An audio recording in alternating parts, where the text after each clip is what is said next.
So nito lang, after pumutok, na eligible di umano sa Gilas yung 6'10" forward na si Kamang Kahepa.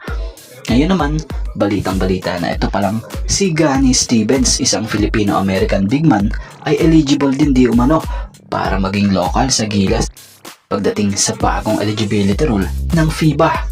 Ayon nga sa naging update ng Titan Management Group.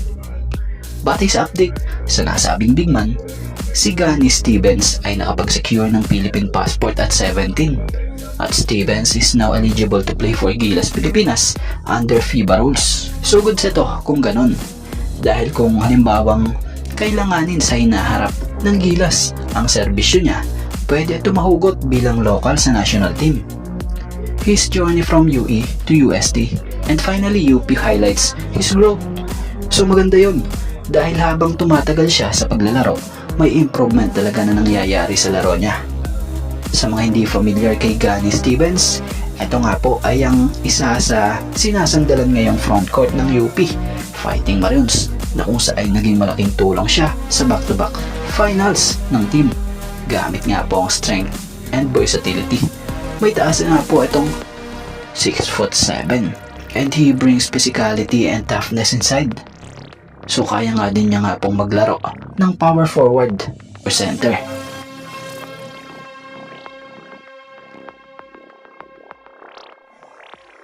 Maganda ang pinapakita ng Ginebra ngayong Philippine Cup. Matatandaan ang daming nagduda sa team na ito at sa lineup na ito noon na dahil sa mga nawalang key players sa team.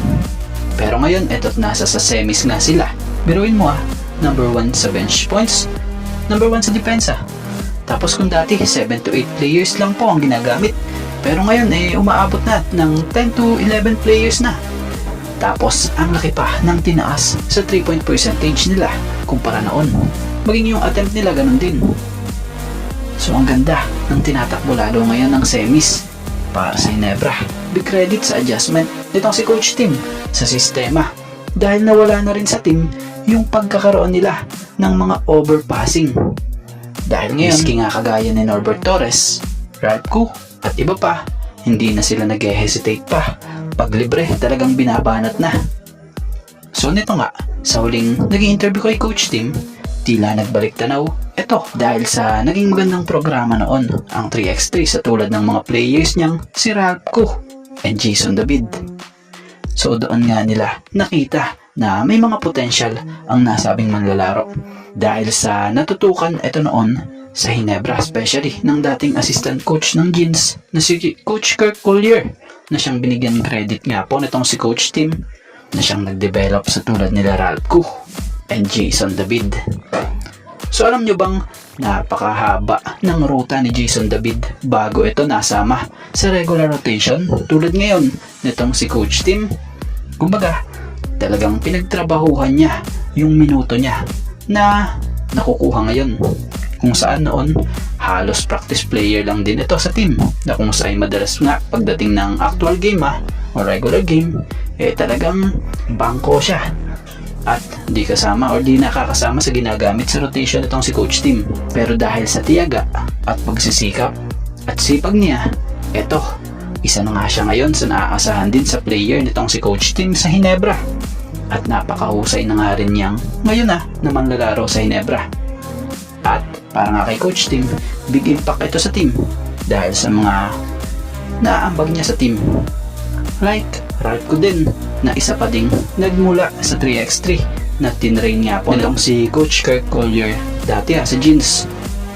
Like Jason David, ngayon nga isa ng productive player sa Ginebra. Talagang kumakanana din sa mga mahalagang bahagi ng laro.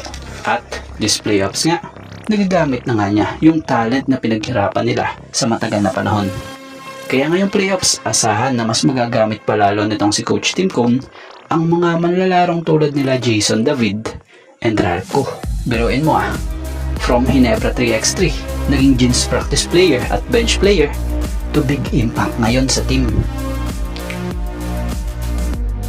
At dito tayo patungkol kay Coach Tim Cone at sa player niya na kinumpara kay Jimmy Butler na si Jason David. So kasalukuyan nga pong parte na talaga ngayon si Jason David ng regular rotation itong si Coach Tim sa Barangay Ginebra, San Miguel. Sa nangyayaring semifinals lalo na dito sa Game 4 na kung saan nanalo nga po sila over SMB. Gumawa si Jason David ng very impressive performance dahil sa hustle game na pinamalas niya. He posted all-around line of 12 points, 7 assists, 3 steals, and 2 blocks to help even the series. Kaya naman, Coach Tim praise his versatility at kinumpara niya pa nga po ito sa estilo ng paglalaro ni Jimmy Butler, isang NBA star. Kaya naman ngayon, para kay Jason, ayon sa naging tugon niya sa naging interview sa kanya, ngayong nagagamit ng araw po siya sa rotation, hindi niya nga raw sasayangin yung pagkakataon at ibibigay niya nga raw yung best niya para makatulong sa team. Kung tutuusin, napakaswerte rin ng Jeans sa player na ito dahil laki na din talaga ng in-improve niya sa offense at depensa. Sa haba ng sacrifice na ginagawa niya sa team kahit tagal niyang bench player sa team. So kita mo naman sa kanya ngayon na napakautak na player niya at wala talagang inaatrasan sa laban. Napaka-consistent kahit pa off the bench pa siya. At bago nga ang lahat, baka naman po pwedeng makahingi ng isang subscription para sa ating channel or follow na